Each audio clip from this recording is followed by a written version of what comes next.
Question में quadratic equation है और गिवन है one root is square of other, so let first root equal to alpha, तो जो सेकंड रूट होगा वो हो जाएगा अल्फा स्क्वायर। देन पहले निकालेंगे product of roots. Product of roots equal to होता है, अगर इसको इससे कंपेयर करें, a x square plus b x plus c से कंपेयर करें तो ए की वैल्यू 3 है, बी की वैल्यू p है और सी की वैल्यू 3 है, तो प्रोडक्ट ऑफ रूट होता है c बाय ए, मतलब 3/3। तो alpha into alpha square equal to 1, तो अल्फ़ा क्यूब इक्वल टू 1, तो अल्फ़ा क्यूब -1 लिख सकते हैं इक्वल टू 0, इसको भी क्यूब लिख सकते हैं, तो alpha -1 alpha square plus alpha plus 1 equal to 0। तो एक वैल्यू अल्फ़ा -1 इक्वल टू 0, मतलब एक बार अल्फ़ा की वैल्यू 1 आई, और सेकंड होगा alpha square plus alpha plus 1। एक क्वाड्रेटिक इक्वेशन है, अगर आपको आइडिया हो तो अल्फ़ा क्यूब इक्वल टू 1 है, मतलब क्यूब रूट्स ऑफ यूनिटी।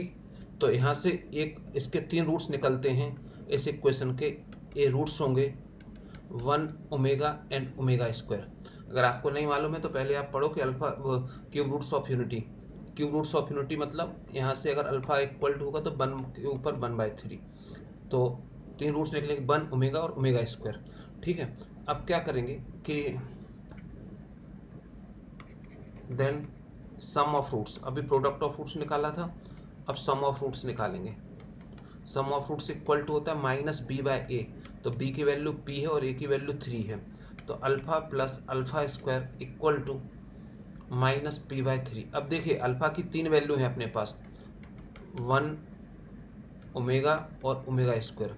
अगर आप इसमें 1 पुट करते हैं तो 1 + 1 इक्वल टू क्या हो जाएगा 2, तो p इक्वल टू कितना आ जाएगा -6। लेकिन क्वेश्चन में गिवन है कि p की वैल्यू कैसी है, ग्रेटर देन 0 है, तो अल्फ़ा इक्वल टू 1 पुट नहीं करना है, क्योंकि अल्फ़ा इक्वल टू 1 पुट करने पर नेगेटिव आंसर आ रहा है और नेगेटिव आंसर आपके 4 ऑप्शन में नहीं है। ठीक है, तो यहाँ पर पुट करेंगे अल्फ़ा इक्वल टू ओमेगा, या तो ओमेगा पुट करेंगे या ओमेगा स्क्वायर, तो ओमेगा प्लस ओमेगा स्क्वायर इन दोनों में से कोई भी पुट कर सकते हैं, इक्वल टू -p/3। अगर आपको आइडिया हो तो 1 plus omega square equal to 0 होता है, तो omega plus omega square equal to -1 होगा। सो ये हो गया -1 इक्वल टू -p/3।